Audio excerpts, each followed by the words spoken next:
반갑습니다. 전서 3장 말씀을 함께 나누고 있습니다. 오늘은 꿰맬 때가 있으며 라는 구절을 함께 묵상하는 시간을 갖습니다. 보편적인 교회를 세우라라는 제목으로 말씀을 나눌게요. 전도서는 꿰맬 때가 있다고 말을 하죠. 어제 찢을 때가 있었다. 엊그제 말씀을 나눴죠. 찢을 때가 있다면 다시 꿰맬 때도 있는 거죠. 하나님과 사람의 관계를 가로막고 있는 모든 휘장은 찢어내야 한다고 봅니다. 그러나 하나님과의 관계, 또 사람과의 관계 속에서 깨어진 모든 것들은 다시 꿰매야만 하는 것이죠. 가능한 다시 치료하고 회복해야 할 때가 분명히 있습니다. 성경에 하나님, 꿰매시는 하나님이죠.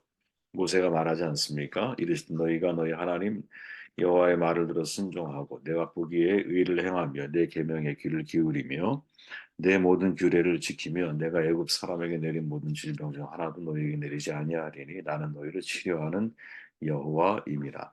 보통 여호와 라파라 그러죠. 치료하시는 하나님.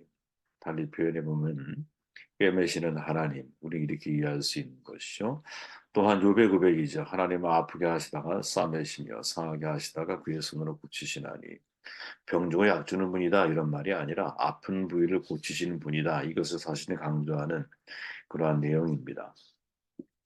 성경의 창조자 하나님의 역사를 가만히 보면 자신이 찢는 것과 꿰매는 것으로 이루어지고 있죠.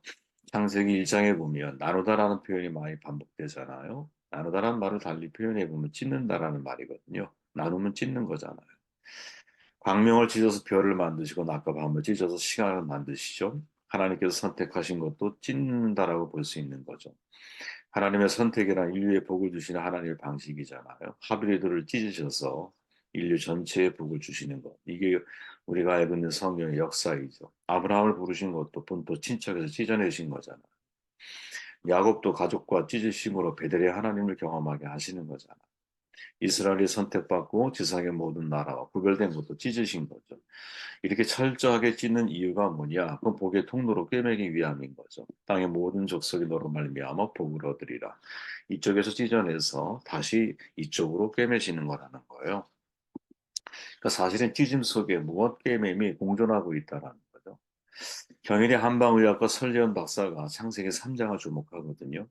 죄로 인해서 하나님의 저주, 심판이 사실은 뭐 심판인지 아니면 은혜인지는 모르겠지만 개인적으로 저는 은혜라고 생각을 하는데 여자에게는 잉태하는 고통, 남자에게는 노동의 수고를 주죠. 게다가 땅은 가시덤불과 엉겅퀴를 내게 될 것이다. 라는 장면, 이 장면이 이분에게 눈에 꽂힌 거예요. 야, 처음에는 인간을 더 힘들게 하시는 하나님이 아닌가? 이런 생각이 들었다 그래요. 그러나 엉겅퀴, 가시덤불, 본인의 한방과 의사 아니야.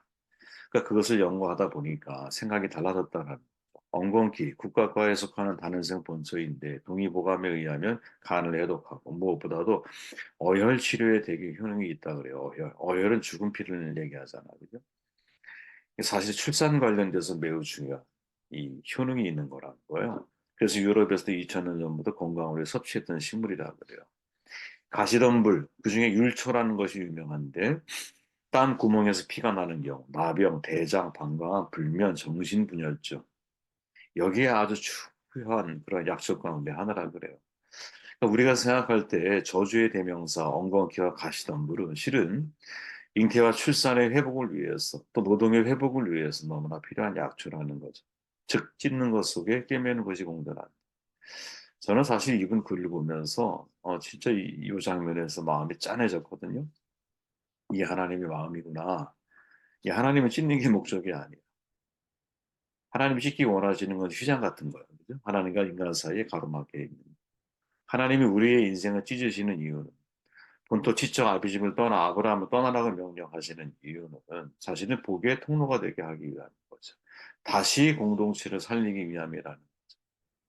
열왕기하 20장 7절에 보니까 무화과 반죽을 가져와라. 종처에 놓아라. 이렇게 말하잖아요. 이 무화과가 굉장히 좋은 그러한 과일이라 그러죠. 항암에 너무나 좋고 위장에 튼튼하게 하고 소화불량, 속기관, 내장기관이 안 좋은 분은 무화과를 많이 먹으면 좋대요.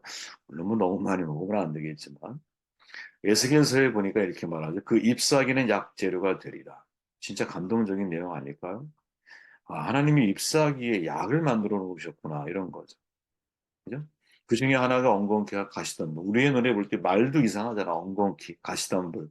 근데 그게 사실은 인간에게서 너무나 필요한 약초가 될 수 있다라는.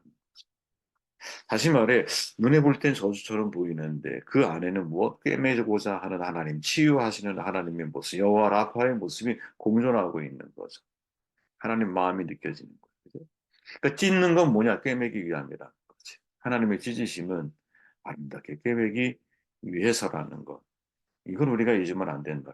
그래야 하나님은 나를 찢으실 때의 그 고통, 아픔이 있지만, 아, 이게 하나님이 나를 어디론가 또 다시 이 꿰매어 가기 위해서 하나님이 나에게 이런 것을 허락하시는 것이 아닐까? 이렇게 생각하면 사실 그 상황에 대한 좀 더 정확한 이해를 우리가 할 수 있는 것이 아닐까? 이런 생각을 해봐요. 하나님께서 악을 철저하게 미워하라고. 악은 내가 찢어져 나와야 돼, 악에서는. 그리고 어디로 선을 향해서 내가 꿰매어져 가야 되는 거예요. 사탄은 끊임없이 우리를 하나님께서 찢어내려고 하죠. 그리고 자기한테 꿰어 붙이려고 하는 거야. 여러분, 악, 에빌이잖아요.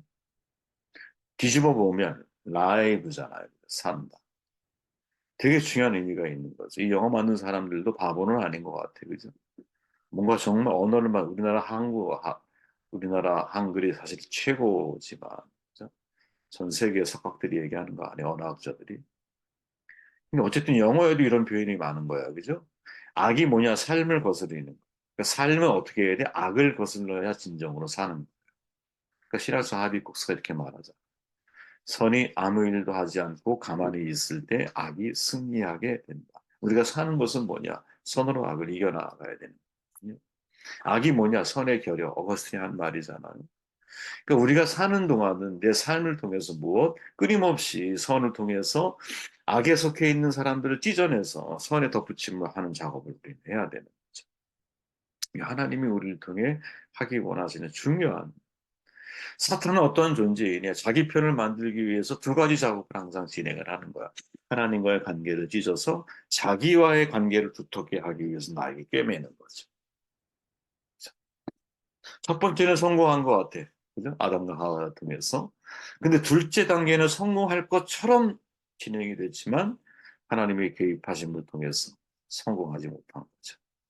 누가? 예수 그리스도 안에서 예수 그리스도가 당신의 몸을 찢으심으로 우리를 하나님께 꿰매는 역할을 그분이 하신 거죠. 이게 되게 알레고리한 해석처럼 여러분 들리지만 사실은 아주 정말 중요한 신앙적인 내용 아니에요. 하나님께서 당신의 몸을 찢으심으로 우리를 어떻게 하나님과 하나 되게 만들고 그 사실을 믿는 믿음의 사람들을 어떻게 공동체로 하나 되게 만들고 고린도서 10장을 한번 제가 읽어보면 우리가 축복하는 바 축복의 자는 그리스도의 피에 참여함이 아니며 우리가 떼는 떼다 찢는 거죠. 떡은 그리스도의 몸에 참여함이 아니냐. 떡이 하나요. 많은 우리가 한 몸이니 이는 우리가 다 한 떡에 참여. 자 보십시오. 이 떼다란 표현이 예수님이 먼저 사용하시죠. 마가복음 14장에 보니까 저희가 먹을 때 예수께서 떡을 가지사 축복하시고 떼어 제자들에게 주시며 가라사대 받으라. 이것이 내 몸이니라 하시고 내 몸과 같다. 비유법이 아니에요. 그냥 내 몸이다. 이렇게 말씀하고 계세요. 이렇게. 저는 화채소를 주장하지는 않지만, 그죠? 아, 하나님이 우리에게 존재하시는 방식이 이 성찬식의 떡을 통해서 하나님이 우리와 함께 하고 계시는구나. 우리가 이거를 정말 잊으면 안 되는 거구나. 이 사실을 우리가 잊지 않아야 한다고 봐요. 김영호 교수가 한 말이죠. 주님이 떡을 찢어서 제자들에게 주셨어요. 그리고 자신의 몸이라고 말씀을 하고 계세요. 이 예식을 사도 바울은 뭐라고 말하냐? 떡이 하나요? 많은 우리가 한 몸이니 우리가 다 한 떡에 참여했다. 참여라고 하는 것은 코이노니아, 교제란 말이에요. 그래서 공동 번역에 보면 빵은 하나이고 우리 모두가 그 한 덩어리의 빵을 나누어 먹는 사람이니 비록 우리가 여럿이지만 모두가 한 몸인 것입니다. 여럿이 하나. 이렇게 번역을 한 거죠. 그죠? 그러니까 성찬에 참여하는 것은 뭐냐? 한 덩어리의 빵을 나누는 사이야. 그죠? 그리고 한 몸이라는 사실을 기억하는 것으로 결론이 지어지고 있다. 그러니까 내 몸을 떡을 떼서 제자들에게 주시면서 예수 그리스도를 상징하는 거잖아. 그죠? 떡을 찢어서 찢는 목적이 뭐냐? 한 몸을 이루기 위함이다. 그죠? 한 몸을 이루기 위함. 다시 말하면 하나를 찢어서 그죠? 공동체를 만들어 가고 계시는. 당신을 찢으셔서 공동체를 만들어 가고 계신 교회력으로 10월 첫째 주일이 세계 성찬주일이잖아. 저희들이 나를 좀 지켜야 될 것 같아요, 이제. 세계 모든 교회들이 성찬식을 하자. 왜? 모든 교회들이 같은 날 성찬을 행함으로 그리스도 안에서 우리가 하나가 되어, 즉 보편적 교회라, 유니버셜 처치야. 교회는 모든 사람을 위한 곳이므로 모든 사람이 교회에 들어올 수 있도록 해야 합니다. 보편적 교회는 모든 사람들을 위한 열린 공동체예요. 사회적인 신분, 경제적인 수준, 피부의 색깔, 문화적인 배경, 국적, 이 모든 것 서로 배타하거나 반목 질시함으로 보편성을 잃어버려서는 안 됩니다. 이순간님이 쓴 책에 나오는 글이죠. 교회는 보편적이어야 한다. 저는 100%이 말에 동의합니다. 성찬식을 언제 해야 하느냐, 어떻게 드려야 하느냐 중요한 일이죠. 그러나 이보다 더 중요하게 우리가 기억해야 할 게 뭐냐. 성찬식을 통해서 내가 예수 그리스도의 찢겨진 몸을 내가 먹음으로, 그죠?